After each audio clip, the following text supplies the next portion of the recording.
Many thanks to my supporters on Patreon. If you'd like to join them, check the link in the description. But now, enjoy the video.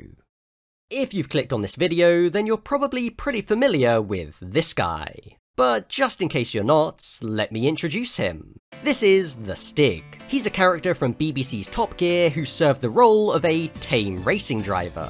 Naturally, he's quite well known for his driving ability, but also for having quite a temper. And various other things, apparently. But behind that tinted visor, there was always a real person. The true identity of the Stig was a massive point of interest during the show's peak throughout the mid to late 2000s. The original Stig, known as the Black Stig, was quickly revealed to be ex-Formula 1 driver Perry McCarthy, although it was said that fellow racer Julian Bailey also sometimes played the character. Because of this, Black Stig only lasted a single year on the show before being fired into the ocean, never to be seen again. Well, almost. But in the meantime, he was replaced with a new Stig that would go on to become an international icon. He would last 13 seasons on the show before the mounting rumours around his identity became too great to cover up. In September 2010, the Stig was officially revealed to be none other than ex-Formula 3 driver Ben Collins. Who? Was the response from most people at the time. But what those people didn't know was that Collins had already experienced a long and varied career in racing. In fact, he still competed regularly alongside his Top Gear commitments. And in the years since then, it's fair to say that he's handled his identity as the former Stig quite well. If you had told me when I was a kid watching Top Gear back in the day that I would eventually end up doing the same job as the Stig, I probably would have exploded with excitement. But sadly, that's not because I'm now a professional driver, but rather that Ben Collins is also a YouTuber. What a bizarre timeline we live in. Anyway, it's fair to say that his on-screen persona has massively overshadowed his career elsewhere. As well as being a racing driver, he's also worked as a stuntman and driver consultant. But something that I've always wanted to know is, as a driver, how good was he really? Compared to the average Joe, we know just how quick he is, but where exactly does he stack up in the unforgiving world of racing? Today, that's what I'm going to try and decipher as we dive into Ben Collins' 30-plus year career, in which he's raced pretty much everything under the sun. From single-seaters to GTs, touring cars, prototypes, and even stock cars, here is an overview of the Stig's real-life racing career. Ben Collins first debuted in professional motorsport in the 1994 season. However, it wouldn't be an easy start. Competing in Formula First, he managed to write off 3 cars in his debut year. But by taking a more measured approach later in the season, he was able to show his raw speed and even win his first race. For 1995, he competed in the Formula Vauxhall Junior Championship and scored 2 wins en route to joint 3rd in the standings. He actually ended the season level on points with future Formula 1 and IndyCar driver Justin Wilson. He backed this up by finishing 2nd in the Formula Vauxhall Winter Series as well. His impressive results earned him praise from team boss Martin Donnelly, and he was able to graduate into British F3 partway through 1996. Driving for Team Magic Racing in Class B for older machinery, he only competed from round 7 onwards. Despite that, he took 5 class wins and finished 3rd in the standings. For 1997, he would stay in British F3, but move over to Fortec Motorsports, the same team that powered Juan Pablo Montoya to 2 overall wins the previous year. Sadly, Collins wouldn't be able to repeat that, with his best finish of the season being 2nd in round 7. He would end up 8th overall in the standings in a field that included the likes of Mark Webber. One interesting point is that even as early as 1997, Collins already had some relation to Top Gear as he was sponsored by their magazine. This year, Collins would make his first attempt at the Le Mans 24 Hours in a Porsche 911 GT2, but sadly failed to qualify for the race. He would also compete at Macau for the first time and had better luck, finishing 8th overall. 1998 would prove to be a tougher year for him. Now competing for the Intersport team in British F3, he would finish 11th in the championship with a best result of 4th. For 1999, the potential was there for him to move on to International Formula 3000, what is known today as Formula 2. However, Collins made the decision to head over to America and compete in Indy Lights, the main feeder series to IndyCar. A lesser known fact is that Collins actually lived in the US until the age of 10. He did a decent job of adapting to these all-new circuits, even managing to score second in the final round on the Fontana Oval. Ultimately, he would finish 13th in the standings, some way down on his teammates and future IndyCar legend Scott Dixon in 5th. After the season, Collins' funding ran out, meaning he had no choice but to return to Europe for 2000. With little in the way of options, he ended up campaigning in British F3 for a 4th season. The difference was that this time he would be racing for the Carlin outfit, who were starting to emerge as a potent force in the series. This would finally pay dividends for Collins in round 4 at Donington Park.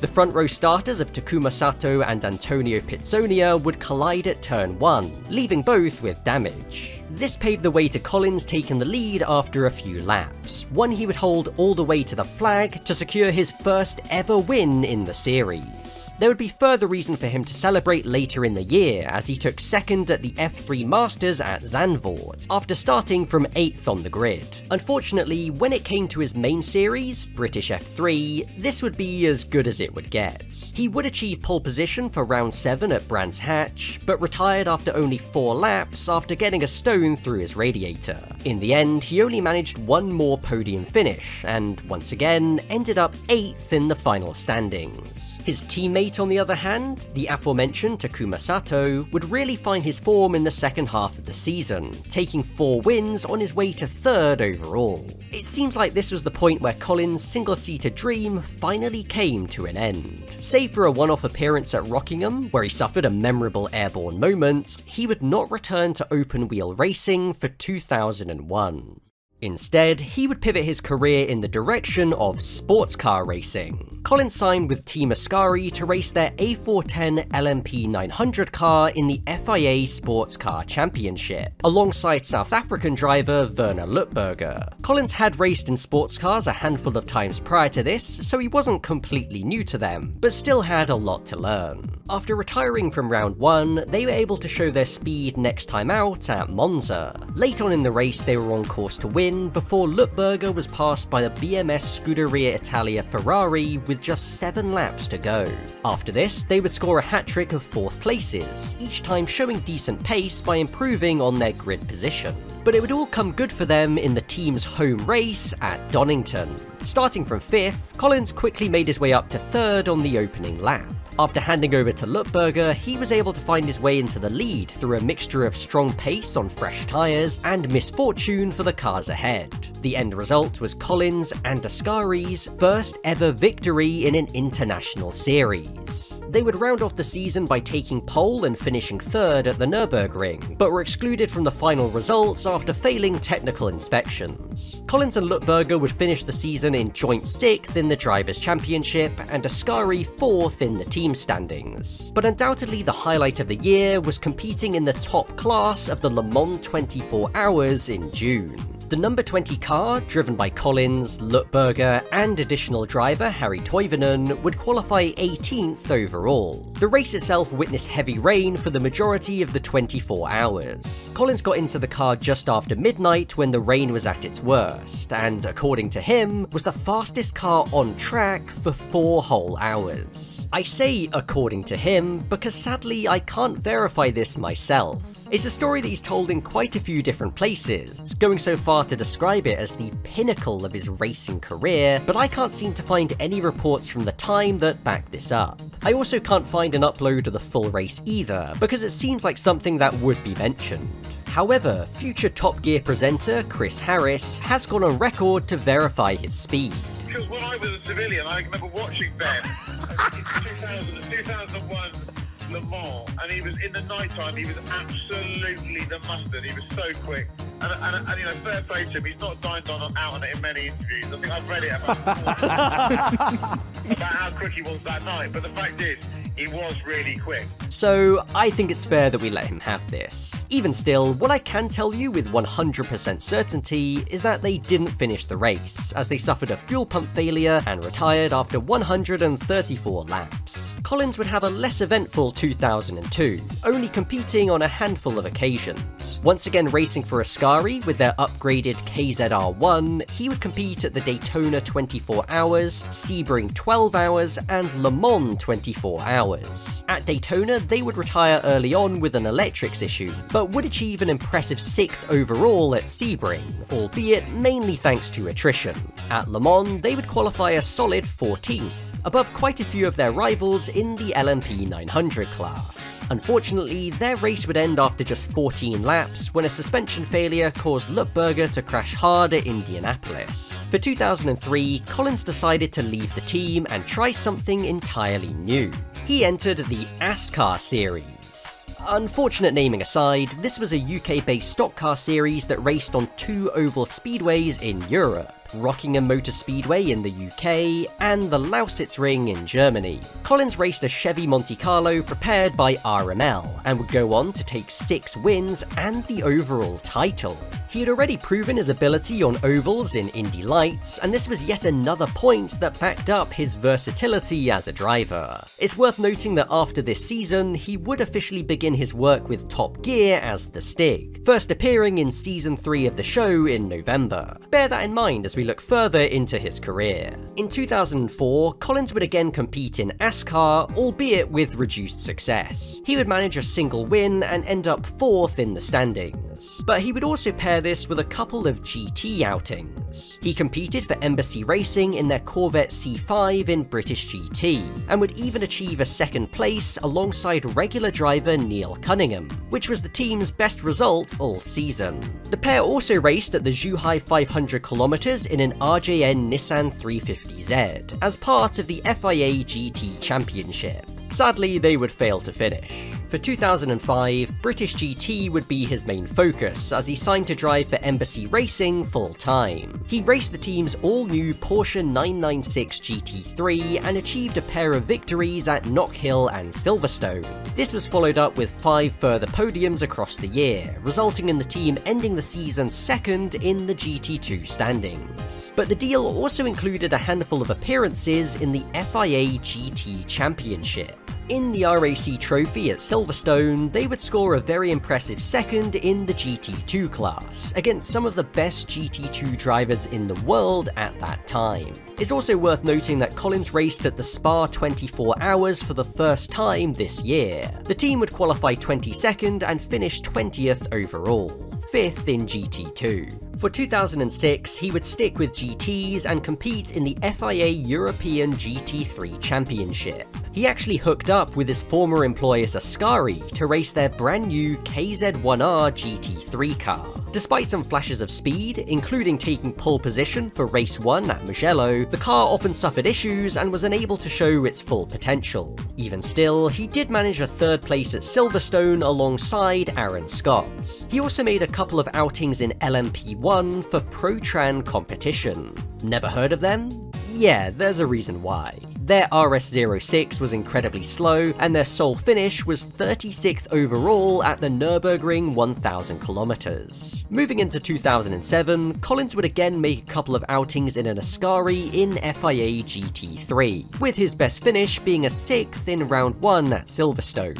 He also competed in round 2 at the Bucharest Street Circuit and managed to qualify on pole for race 2. However, his joy was short-lived, as what followed next is what Collins himself has described as the biggest crash of his career. On his in-lap, he was rear-ended at high speed and spun into a stationary car, leaving the Ascari beyond repair and him with a few broken ribs. He was able to quickly recover and continue work on Top Gear, but he never raced for Ascari ever again. However, to the wider world, his most memorable outing this year would come from behind a white helmet. As part of Season 10 Episode 9 of Top Gear, the usual trio were tasked with competing in the Britcar 24 Hours of Silverstone in a BMW 330D.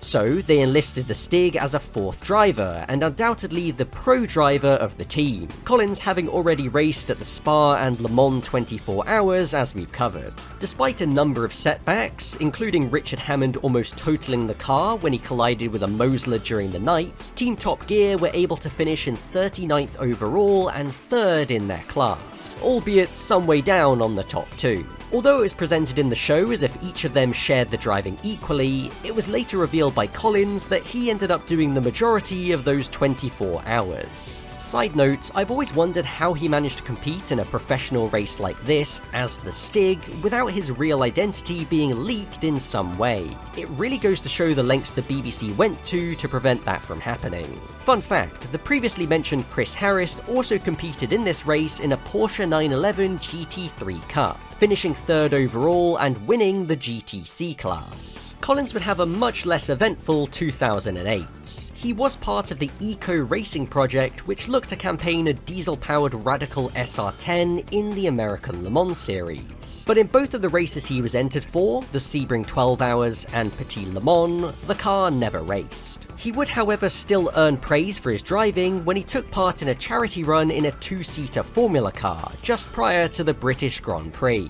Whoever's in that car is a seriously good driver. I've no idea who he is, but he's definitely ex-F1. Not my words, but those of a certain Fernando Alonso. You might have heard of him before. 2009 was also a fairly quiet year for Collins, at least away from the cameras. He would add to his list of disciplines by competing in Australia's V8 Supercars Championship. He partnered Nathan Pretty for 2 races in a Kelly Racing Holden Commodore, finishing 18th on debut at Phillip Island and 20th at the Bathurst 1000.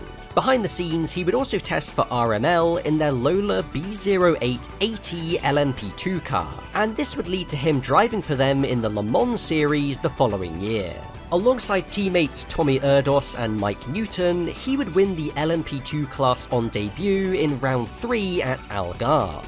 Later at the Hungaroring, they would finish 4th. This event is notable because it was the last time that Collins raced prior to him officially being revealed as the Stig in early September. And so, when he was seen next time out at Silverstone, the whole world now knew his secrets. This race would again see the team finish 4th in LMP2, thus clinching the Le Mans Series title.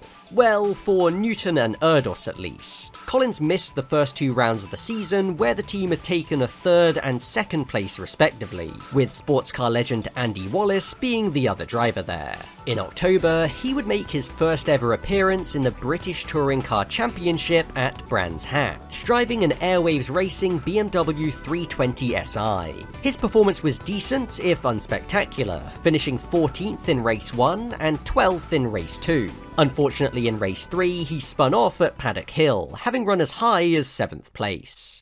Now freed from his Top Gear commitments, Collins would focus mainly on his Le Mans Series campaign with RML in 2011. Racing a Honda ARX-01, the team's LMP2 results would read 7th at Paul Ricard, a DNS at Spa after a practice crash, 11th at Imola, and 4th at Silverstone. A lesser-known fact is that after their Brit car adventure, the idea was put forward for Top Gear to compete at the Le Mans 24 Hours with a team of drivers including the Stig. The project sadly never got off the ground, but despite that, Collins would eventually get to compete at Le Mans for the first time since 2002 with RML in the LMP2 class. The team of Collins, Erdos and Newton would again finish 4th in a very competitive field.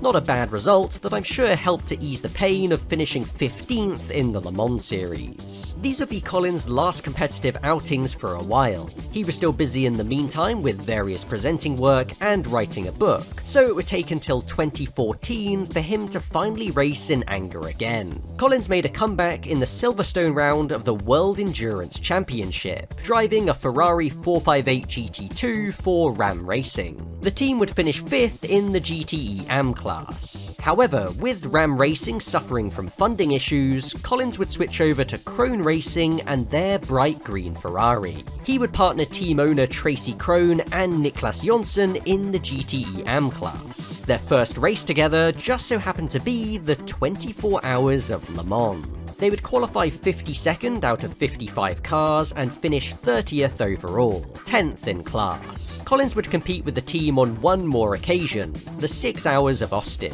This time they would come home 25th and 6th in class. The following year, Collins was approached to race in the Bathurst 12 Hours for Maranello Motorsports. He He was part of an experienced lineup that included ex-F1 driver Mika Salo and local specialist Tony D'Alberto. The team had even won the race outright the previous year, but sadly in 2015, it was over before it even really started. D'Alberto had a big crash in the first practice session, putting them out for the weekend. After this, it seemed like Collins' professional racing career had finally come to a close. And for the most part, that still seems to be true. Since 2021, he has made a handful of appearances, including almost a full season of the Praga Cup UK in 2022, where he finished 10th with 3 podiums. He actually raced against fellow public personality Jimmy Broadbent, who went on to win the title. Recently, he's mainly focused on his work outside of racing, including his 2 YouTube channels, as well as various appearances on DriveTribe. His most recent race outing was at the final round of British GT last year at Donington. He was driving for Raceway Motorsport in a Ginetta GT4, but it didn't last very long as the car broke down almost as soon as he got in it after the pit stop. So that was the full overview of Ben Collins' professional racing career.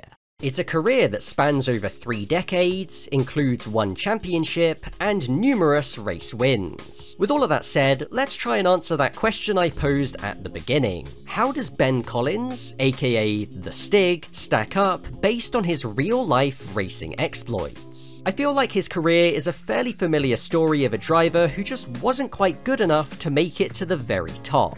However, there's really no shame in that. Think about it, there can only be 20 or so Formula 1 drivers at any given time, so it's no surprise that the majority of up-and-comers will simply never make the cuts. But F1 is not the end-all and be-all of motorsports. Collins raced in many major events all over the world. His performance in sports cars, most notably with Ascari in the early 2000s, have to be his most impressive. That car was seriously powerful, but also very difficult to drive. From most accounts, it was quite unrefined compared to its competition, so to be able to achieve such consistent speed in it has to be applauded, whether we consider his outrageous Le Mans night stint or not. But the most impressive thing had to be his versatility. He competed in such a diverse range of categories and was decently competitive in all of them. Outside of sports cars and ASCAR, he was never quite at the level of the top guys, but if he had been given a full season in, say, V8 Supercars or the BTCC, who's to say that he couldn't have established himself as one of those top drivers? This adaptability also comes through in his role as the Stig, where he had to be quick in a wide variety of different cars. But speaking of Top Gear, some will point to how Collins compared to the F1 drivers on their test track leaderboard as a true measure of his skill.